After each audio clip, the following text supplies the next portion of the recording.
Okay, thank you to everyone who is joining us. We're going to go through and introduce ourselves. Please remember to put your questions in the comment section so that we can answer them. And thank you for joining us for this pharmacy market discussion. My name is Chivas Owle. I've been a pharmacist for about 8 years now. I started in retail with CVS. I was a staff pharmacist and an overnight pharmacist, and then a PIC. About 5 years ago, I transitioned out of retail into long-term care, which is where I currently am. And joining me is Gina Butler and Sarah Lawrence. Gina, would you like to introduce yourself? Sure. As Chavez stated, my name is Gina Butler. I am a recent 2021 grad. I went to Florida A&M University. Before that, I worked as a technician in hospital settings, retail, and mail order.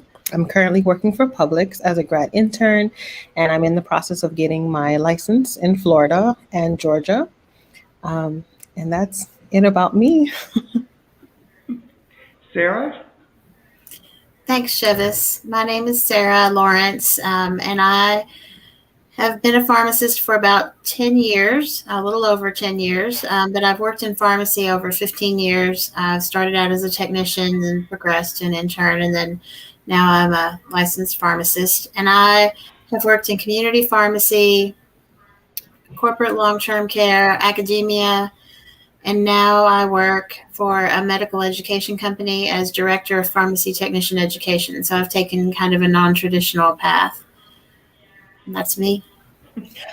I also want to add that as an intern, I worked at Health South, which was a rehabilitation hospital.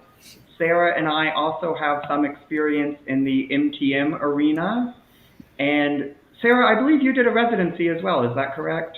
Yes, I did a community pharmacy residency. Okay, so if there's any questions that anyone has regarding any of those fields or topics, we have personal experience with them. And if you have a question that's related to an area of pharmacy that we don't have direct personal experience in, we're still happy to field those questions and answer them to the best of our ability. So please don't be shy. Feel free to start typing those questions in the comment section below. In the meantime, I have some preloaded questions to get the ball rolling. And I thought it would be fun, since we're talking about the pharmacy job market, to start with, in a word, how would you describe the pharmacy job market? Sarah, would you like to get us kicked off? Absolutely. My word is dynamic. I think that there's a lot that's changing in the pharmacy job market right now. We've been in a period for a couple of years where there's been a surplus of pharmacists, and that has somewhat diluted our negotiating power in terms of finding satisfying and high-paying jobs. But now we're starting to see some places pop up again where they are hiring with signing bonuses and having trouble filling pharmacist positions in certain areas. So I think things are changing, and time will only be time that tells us where it's going. So dynamic. Good word. Gina? I would say diverse, to kind of piggyback off of Sarah. There's a lot of places that pharmacists can go as far as the job market. It's not still limited to just community or hospital or long-term care. There's actually, looks like there's been other avenues for pharmacists to fit in, whether it's industry or if you do a residency and things like that. So I would say it's diverse. Okay. My word would be challenging. I think for a long time, pharmacists were in extremely high demand, and the pendulum has swung back the opposite direction. So I think now candidates need to put a lot more effort into standing out. You're probably going to have to put in a lot more applications, more cold calls, more interviews, and probably just a lot more grinding to get that position that you want. Although, to piggyback on what Sarah said, I have noticed more postings offering signing bonuses, and I do wonder if those places have specific challenges to recruiting. Are they in areas where people don't want to live, or is the setting undesirable? But I have noticed a recent uptick in sign-on bonuses, which leads me to believe that maybe it's not quite as dire as some people would make it out to be. We have our first question, so let's see what it is. Does it still make sense for students to consider going to pharmacy school, given how much more challenging it is to find a job than it used to be? So I imagine this question is probably on an awful lot of applicants' minds. And I think I'll answer it first and then let either of you jump in who want to. I would say this is a case where an applicant really needs to measure twice and cut once. Pharmacy school is a major commitment, both in time. So I think it's incumbent on any applicant to really make sure that this field is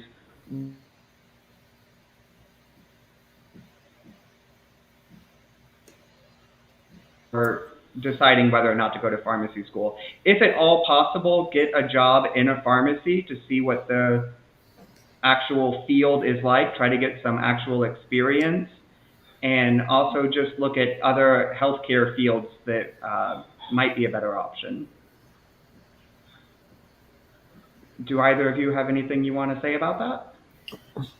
I agree. I think that if you're certain that pharmacy is what you want to do and you've done your due diligence, you understand what you're getting into, and you have a plan for how you're going to prepare yourself to get a job at the end of pharmacy school, that it does still make sense, but it's not something that should be gone into lightly by any means.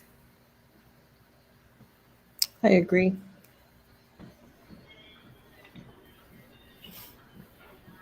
My apologies, I'm back online. Sorry about that. Let's go on to the next preloaded question that we have. I actually didn't get to hear y'all's responses, but I'm sure they were great.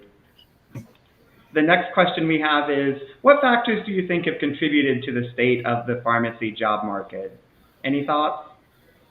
Well, without a doubt, it's the preponderance of, it's two things: new pharmacy schools opening and existing pharmacy schools expanding their class size.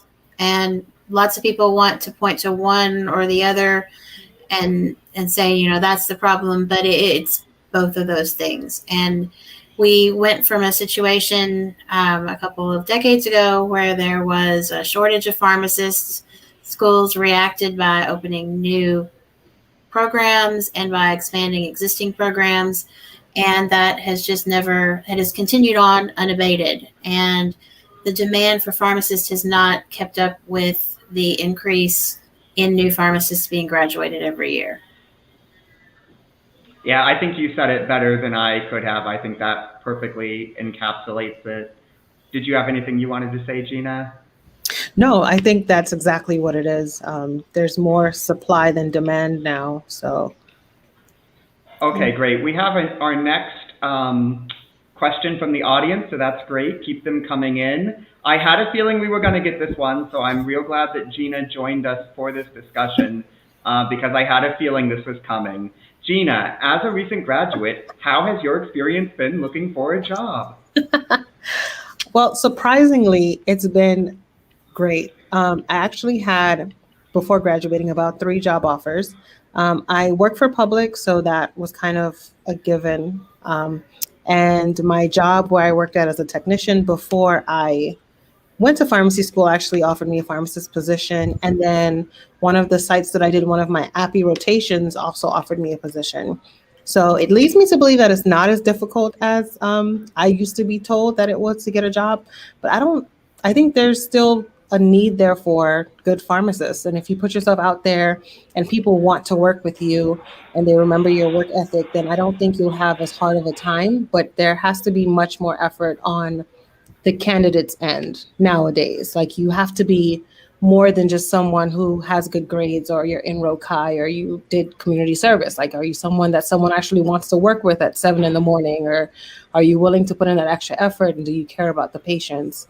So I don't think it's that difficult, but it depends on who you are too. So I mean, I think that's a great answer. I agree with you 100%. I think that hard workers and good employees are always in demand. I think it's just a matter of how do you as a candidate show that you offer that value to a potential employer. Exactly. But I'm so glad that your experience has been positive. That's like it. Gina was a student of mine. I was her preceptor when she was on APPE, and Gina is a very hard worker, and she definitely earned that spot. So Thank you. way to go. Let's look at how do you break into a non-traditional role. Obviously, I have Sarah in mind for this question. To everyone out there who's interested in pharmacy, but maybe they know their heart's not in retail, do you have any advice you can offer to them for how they might find a non-conventional role? Well, I think it depends on what kind of non-traditional role they're interested in. My initial thought is the more diverse your rotations are, the more likely you are to have experienced some kind of non-traditional role on rotations. There's a foot in the door right there through rotations. Then thinking down the road, if you've been, for example, working in retail for a long time and looking to move into something new, you could always go for part-time or contract work in a new setting. I hear a lot of people get into prior authorization review by taking contract work. That isn't necessarily permanent, but if they perform well, then they can often stay on and be hired by the company. If you're interested in medical writing, there are webinars out there about how pharmacists can make transitions into medical writing. And so I would explore those types of resources and maybe take some part-time or per diem medical writing work to get your foot in the door. It really just depends on what you want to do and what your interests are.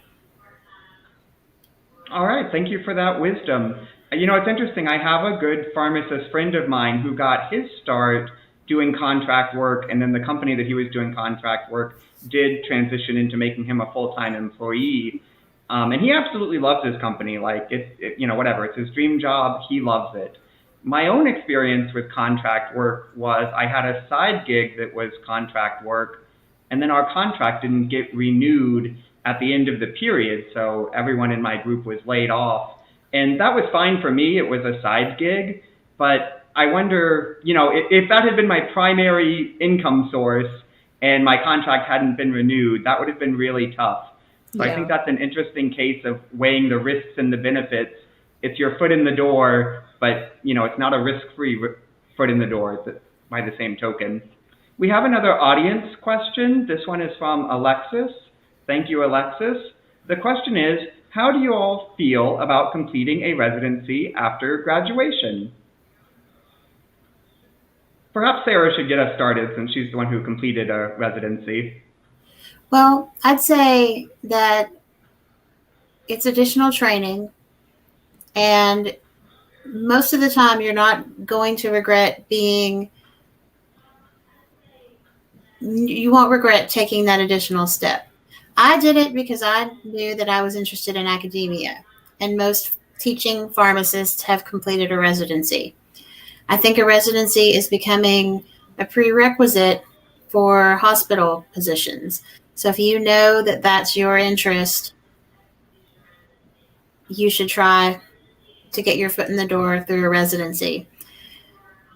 On the flip side, if you know you're going into a field that residency doesn't matter, you may not want to take that extra year out of the job market. The opportunity cost of a residency is that you'll be making about half of what you would have made as a pharmacist working as a registered pharmacist that year. So there are pros and cons, but I did a residency, so I'm probably going to come down on the side of, yeah, go ahead and do it if it's a feasible option for you and you won't regret it. My thoughts on residency are, once again, we're going back to measure twice, cut once. I do think residency is becoming more and more standard, like Sarah said, particularly for hospital. In my own field, I don't know a single pharmacist that has done a residency. When I say my field, I'm referring to long-term care. And I almost wonder if there would be a negative connotation to a residency trained pharmacist applying for a job opening at my company. I don't know. I'm sure it would depend on the hiring manager, but I wonder if they would prefer someone with a residency, or if they would wonder, is this person only applying here while they wait for their dream job to open up, or like, did the residency train them for this setting? And I would be interested to know the result of that. I will say for myself, when I was graduating, I knew I did not want to do a residency. I wasn't interested in the opportunity cost like Sarah alluded to.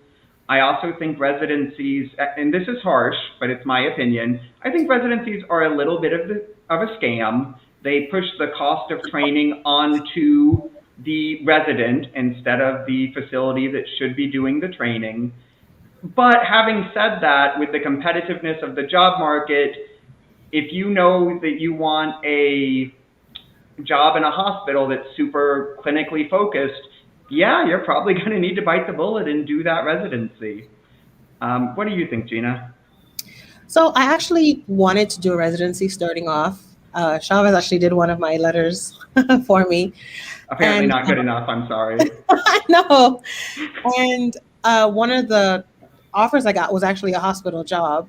So I decided not to do residency anymore because the process is really, it's very taxing. It's a lot. It's a sacrifice. Sometimes you have to move.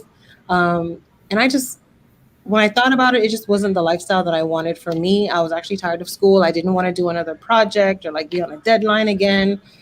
And I just decided against it. But if I don't want to say residency will get you a hospital job, because I do know some people that have completed residencies and didn't get hospital jobs, even at the hospitals that they did the residencies at.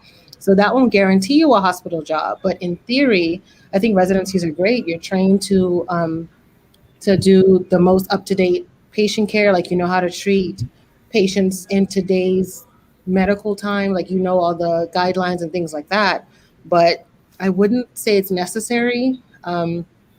So I just wasn't willing to do the investment for me.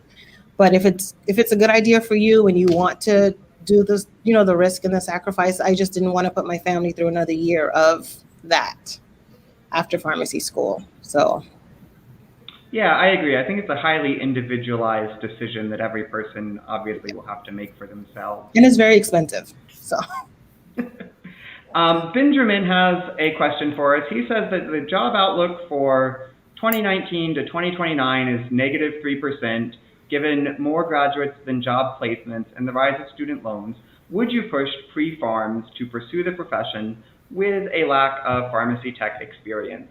I already touched on this a little bit earlier, but I'll reiterate, no, definitely not. I wouldn't recommend anyone to go to pharmacy school with not having experience in the field and not being 100% sure that it is for them. Having said that, I love being a pharmacist. Pharmacy has been very good to me. I love the field. It's definitely changed the entire trajectory of my life. But I do think it's something that the job market is more challenging now than it used to be. And people who are thinking about going to pharmacy school need to really focus on, do they have experience in the field? Do they know what the challenges are? And are they 100% certain that it's right for them? Any thoughts? I agree. I think experience is vital. You don't know what you're getting into without it. yeah, I would say I really only went to pharmacy school because I've always wanted to be a pharmacist since I was like 12. So I just committed to that. But if I were to pick a field again, I probably wouldn't pick pharmacy. I might be a PA. I might be a dentist, but it would be medicine. But I would say don't do it if you don't have the experience, because it's really something you'd have to love to go get over all the hurdles that comes with going to pharmacy school and then trying to find a job and things like that. So if it's not something you're willing to commit to, I wouldn't recommend doing it. Yeah, that's so true. For myself, I almost became an anesthesiology assistant. That was a Oh, really wow. top field back in the day. I don't know what its prospects are currently, though, but that would be something for applicants to look at. Megan wants to know, what are your thoughts on the job market for pharmacy students interested in complementary and alternative medicine? And I have to say up front that I have no idea. Same. Same.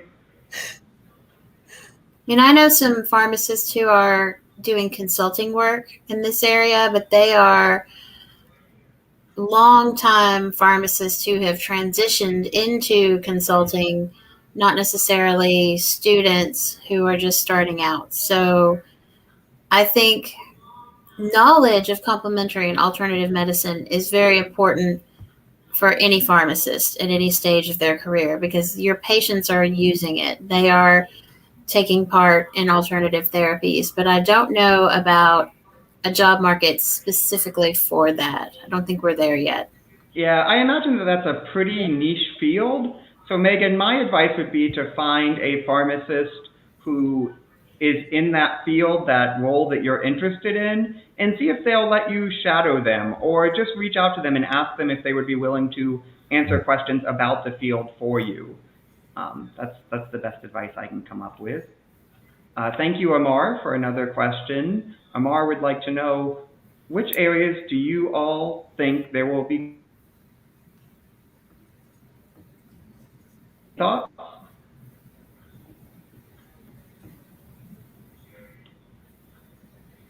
It looks like Chivas is frozen again.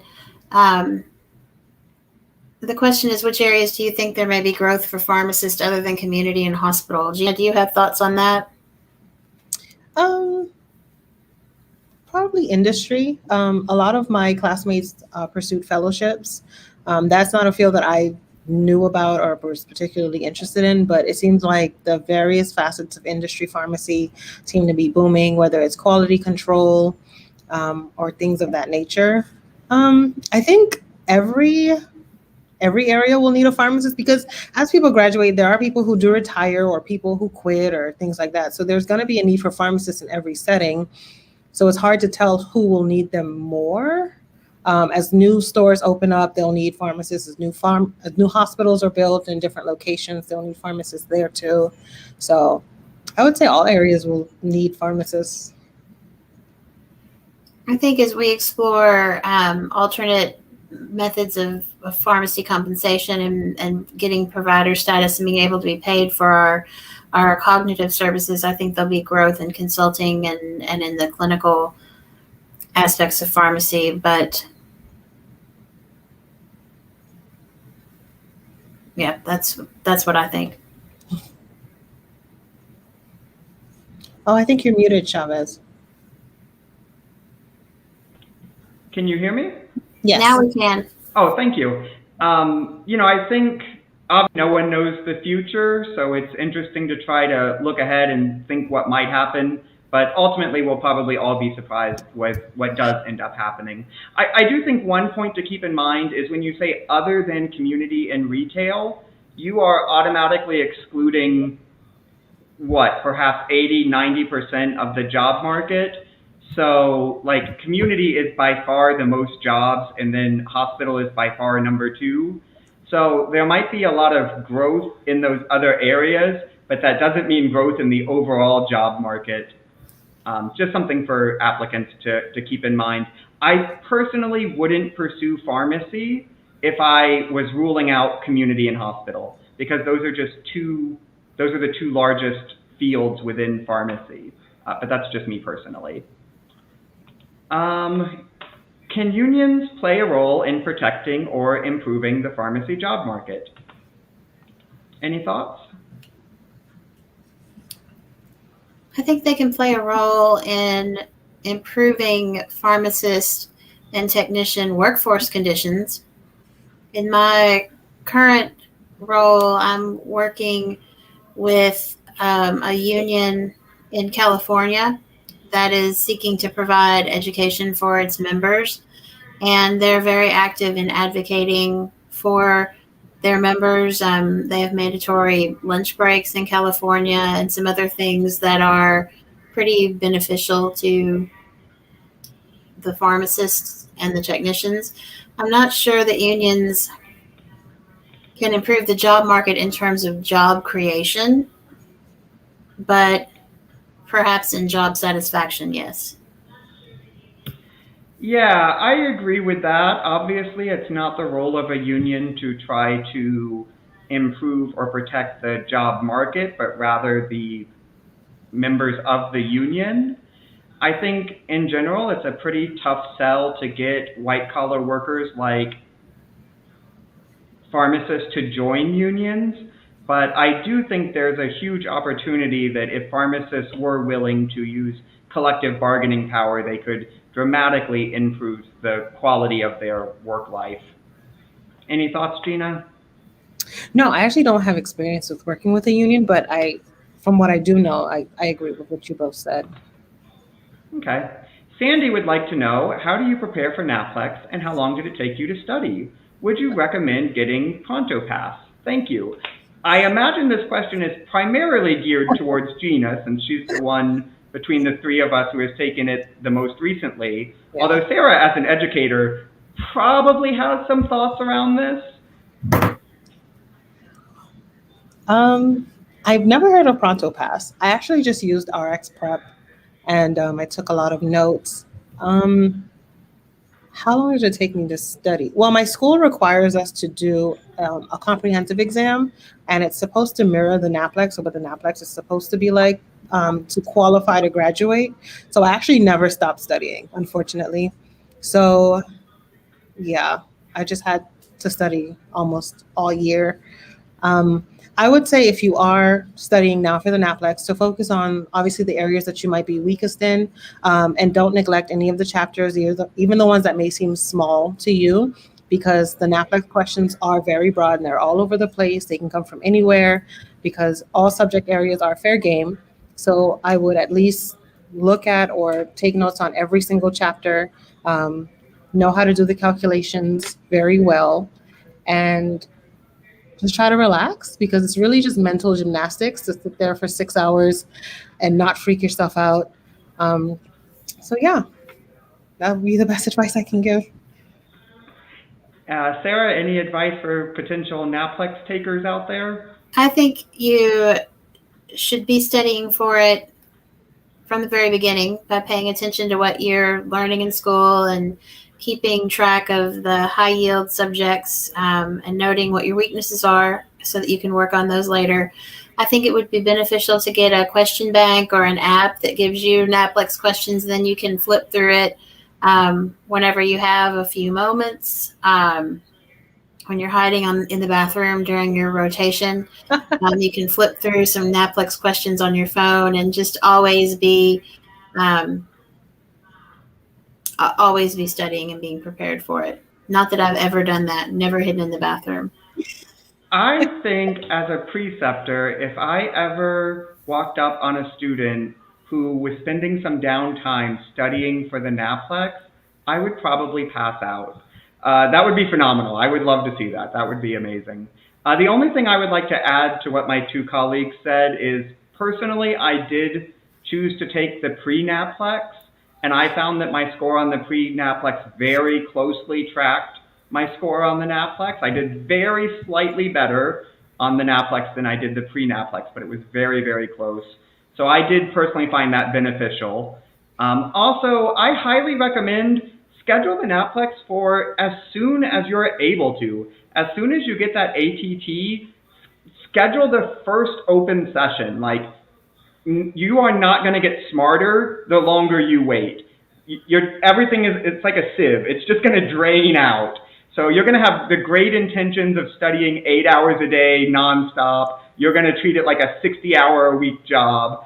But then, like, your room is going to need to be cleaned, and dishes are going to have to be done. And, like, I mean, you can't possibly miss the finale of Scandal. So just schedule it for as soon as you can take it, and just buckle down and study as hard as you can beforehand. The next question we have comes from Ezra. Ezra would like to know, what careers can you pursue with a PharmD?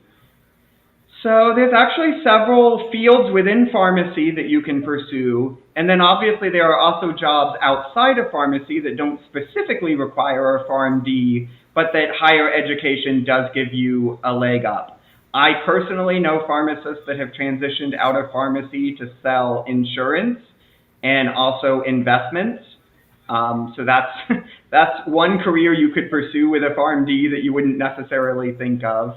And then obviously within pharmacy, there's retail, there's hospital, there's long-term care, there's nuclear, there's benefits management. There are so many fields. Do either of you have any fields you want to comment on or careers? Well, there's medical writing, medical education, like what I do. You don't necessarily need a PharmD for those fields, but it is helpful. There are people who work in clinical trials.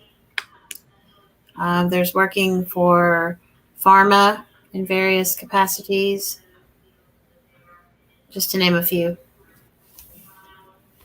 Okay. Bob has asked a long question, so Bob, I'm going to come back to your question.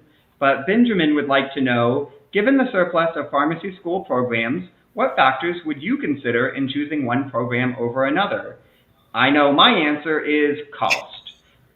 There are such a thing as pharmacy school rankings. I do not believe that they are very well respected within the pharmacy job market, meaning I don't believe that an applicant from the 23rd school on the list has a huge advantage over the applicant from the 45th school on the list.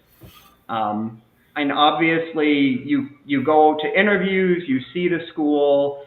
It's conceivable that there might be something at a school that really draws you to it and your heart feels like you should go there. I'm not saying to ignore your heart, but understand that after you graduate, you will have student loans unless someone is paying for your education, in which case do whatever you want. But understand that if you're taking out loans, those loans will have to be paid back when you're done.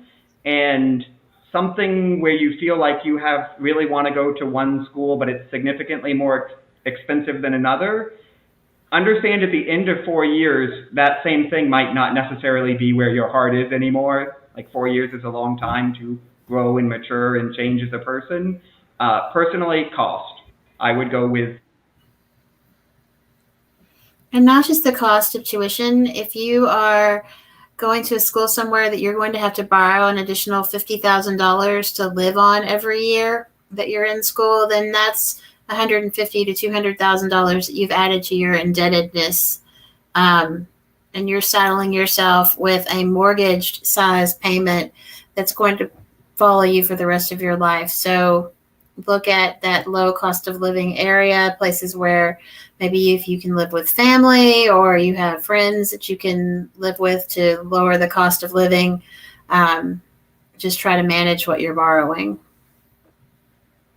Is Chivas frozen for you?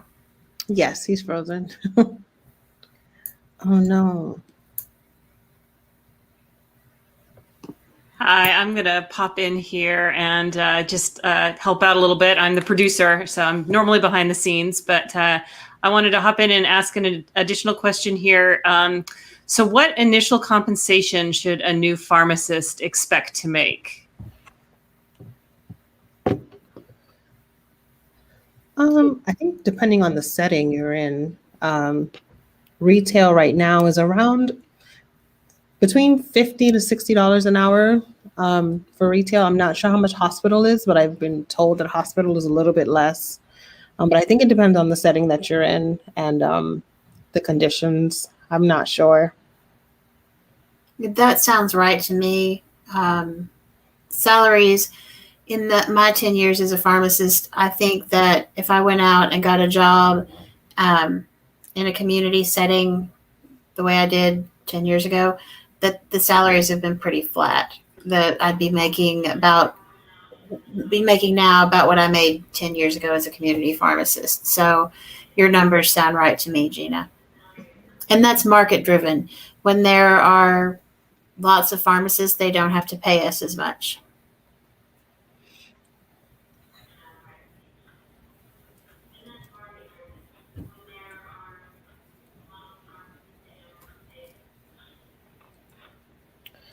What impact, if any, do student loans have on the job market?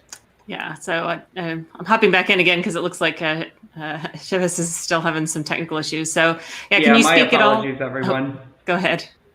Yeah, I'm sorry about that. The Wi-Fi here appears to be choppy. But it looks like our next question is, what impact, if any, do student loans have on the job market? I would say that those are not necessarily related.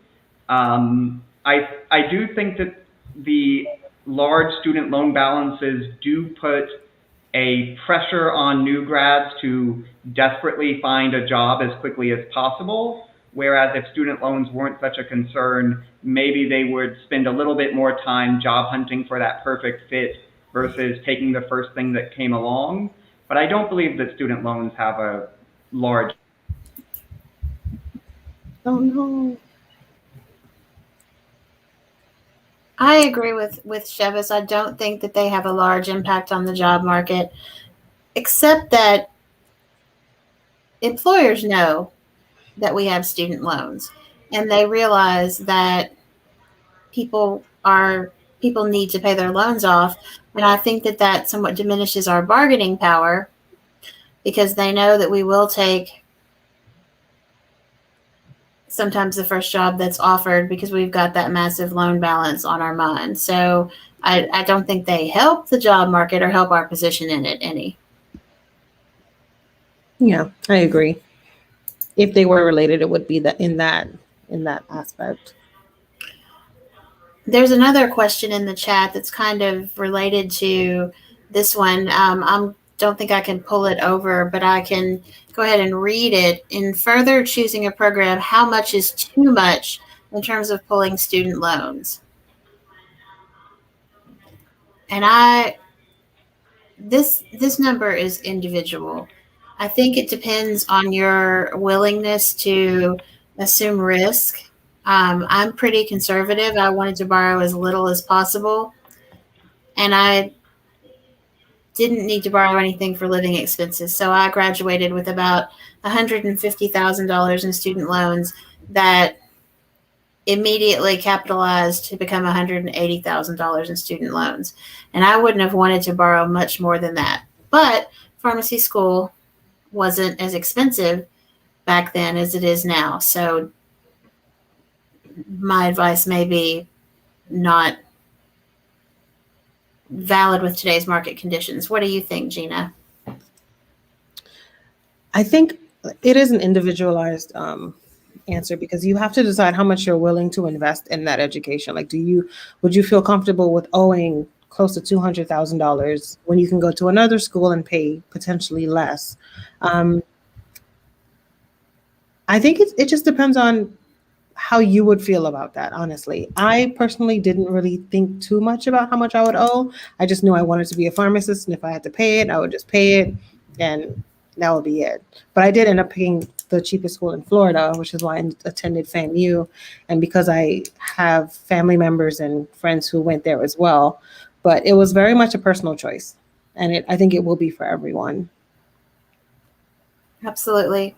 It looks like there's another related question in the chat box about salaries. Amar would like to know if salaries are decreasing. And I am not going to name names, but there is a retail pharmacy chain that absolutely had a strategy to decrease pharmacist salaries, and they have implemented that in the last year to 18 months. Wow. The starting salary for a new grad pharmacist was decreased to about $93,000, and they were pretty open about doing that. They are also the chain that I keep getting solicitations from now offering signing bonuses. So I'm wondering, maybe that didn't work out very well for them because it looks like they're understaffed, at least in my area of the country. So yes, I think salaries they're at least flat and they're decreasing in some places. And that's the reality of the job market. Yeah, I think they're leveraging those student loans that we mentioned earlier because you'll just take whatever you can at this point to pay off what you owe. So we can afford to pay you a little bit less and you'd settle for that. Is kind of the thought. Okay. Well, I just got a text message from Chivas. He said his internet is really not working very well. So we'll just do a couple more questions here and then close things up. We really appreciate Sarah and Gina taking the time to speak with us today. I'm going to go ahead and pull up a question here. You kind of alluded to this earlier, but about, do employers care what school an applicant went to? Or should you really just pick the cheapest one because it will it doesn't matter what school you went to? I mean, there's always some aspect of people preferring what's familiar to them. In Kentucky, we only have 2 pharmacy schools, and just about everyone that you encounter has gone to one or the other. And so I think there's some truth to a preference for alumni from your own school, but I wouldn't let it stop me from going to a cheaper school. You're going to get the job based on how you perform in your rotations or in your interviews, and you'll keep the job based on your skills as a pharmacist. So I wouldn't put school affiliation at the top of the list of things that's important. I agree, because I actually used to feel this way because when I started my school, we were actually I think the worst in scores, first time pass rates. And I used to be like, oh my God, people are going to think I'm dumb. Like no one's going to want to give me a job. But no one really cares as much as you think, honestly. Like as long as you can do the job, you're coachable, you're someone people want to work with, you know the basics of what you're taught, because all schools teach you the same thing. I mean, Tylenol is Tylenol at whatever school you go to. So are the monitoring parameters and all that other stuff. As long as you're someone who has a good work ethic and you are willing to learn and you can retain the information, no one really cares. I mean, because you're not walking around with the school's logo on you. Like no one really, it's not as significant as you may think it is. The information is what matters the most. Okay, thank you for weighing in on that. And a similar note, how important are grades in securing employment? Did that factor into where you were able to get your job? No. No one ever, I've never been asked my GPA. No one asked me if I was in Rock High. No one asked me like, what did I get on my exams? Like no one really cares. I mean, I don't want to say they don't care, but if you know, it'll show. If you don't know, you can't hide that you don't know the information.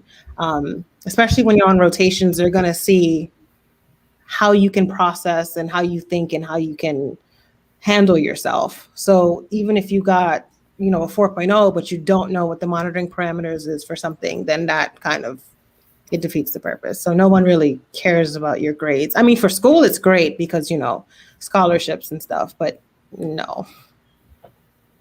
I agree. Okay, and one more question about what to do during school is what activities can I do during school to help secure a job after graduation? Network. If you have the opportunity to meet someone, meet them. If you can just say, hi, my name is whatever, or if you have like a guest speaker or something, it doesn't hurt. Get their contact information, email them, hey, I was interested in what you were talking about. It helps to have someone have you at the forefront of their mind. I didn't join any clubs. I know during school they were really like trying to get us to join a lot of extracurriculars. I didn't. I really wanted to focus on actually passing because I knew I had to pay for this in the future. So I was like, no, I'm not gonna join any clubs. But I did meet a lot of people.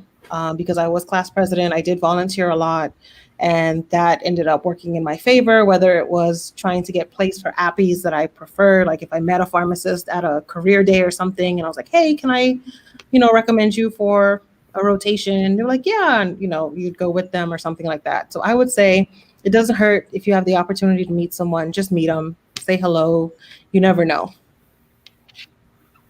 I agree. And I think working during school helps as well, if you can do that. Okay. Well, I'm going to go ahead and close out here with one final question from the audience, from Bob, who asks, do you think the pharmacist job market will correct itself? Well, I mean, we're in a market correction now. It's just not necessarily in favor of pharmacists. And so what the question is, I think, do we think that we will see a return to the high salaries and plentiful jobs that we saw in the past? And I don't know that we will, not in the short term, unless we see new models of compensation and payment for pharmacist cognitive services. I think that we're going to continue to see the conditions that we are in now for at least the short term. I agree. I don't know if there is a profession where there has been a correction of this magnitude that we would desire to see, but unless there's a new space created for pharmacists, then I agree. I don't know if that's something that we'll bounce back from. Okay. Well, I appreciate everybody who has hopped on and answered questions. We'd like to thank Dr. Gina Butler, Dr. Sarah Lawrence, and Dr. Chivas Owle, who unfortunately had some internet issues and wasn't able to complete this webinar. We'd like to invite everybody to come visit Student Doctor Network. We have a number of resources for folks who are looking at going into pharmacy, as well as a number of other health professional schools. And I also wanted to highlight that we have a webinar scheduled again for next week. It's going to be at 5 p.m. on August 4th, and it'll be available on a GoToWebinar. It's going to be an interview success webinar. And so if you have an interview in your future for medical school or potentially for another health professional school, then that would be a webinar you might be interested in attending. You can find out more at studentdoctor.net. We'll be putting up the information on registering for that as well soon.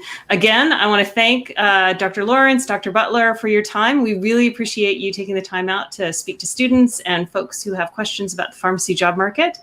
And we hope you have a good rest of your evening. Thank you very much. Thank you.